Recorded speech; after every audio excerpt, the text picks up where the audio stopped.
Toby and Henrietta were enjoying their new job on the island of Sodor, but they do look old-fashioned and did need new paint.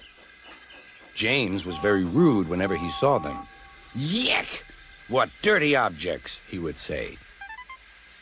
At last, Toby lost patience. "James," he asked, "why are you red?" "I am a splendid engine," answered James, "ready for anything. You never see my paint dirty." "Oh," said Toby innocently, "that's why you once needed bootlaces, to be ready, I suppose." James went redder than ever and snorted off. It was such an insult to be reminded of the time a bootlace had been used to mend a hole in his coaches.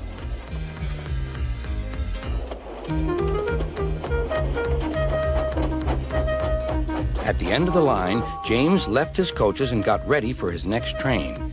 It was a slow freight, stopping at every station to pick up and set down cars. James hated slow freight trains. Dirty cars from dirty siding. Yeah!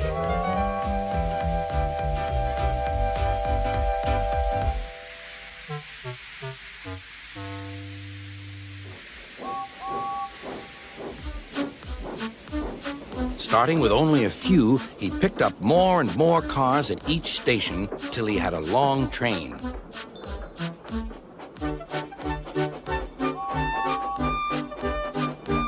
At first, the freight cars behaved well, but James bumped them so crossly that they were determined to get back at him. Presently, they approached the top of Gordon's Hill. Heavy freight trains halt here to set their brakes.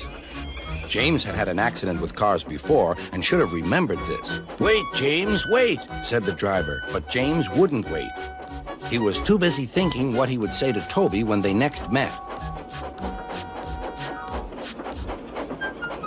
The freight car's chance had come. "Hurrah! Hurrah!" they laughed, and banging their buffers, they pushed him down the hill. "On! On!" yelled the cars. "I've got to stop! I've got to stop!" groaned James.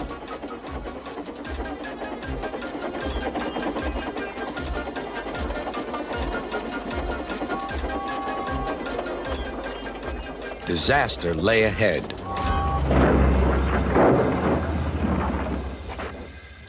Something sticky splashed all over James. He had run into 2 tar wagons and was black from smokebox to cab. He was more dirty than hurt. But the tar wagons and some cars were all to pieces.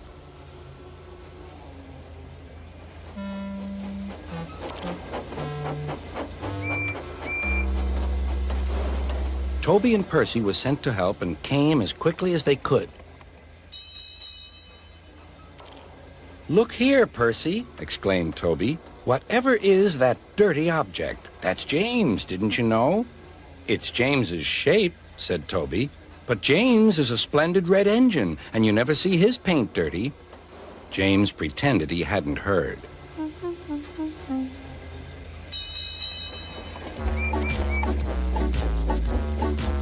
Toby and Percy cleared away the unhurt cars and helped James home.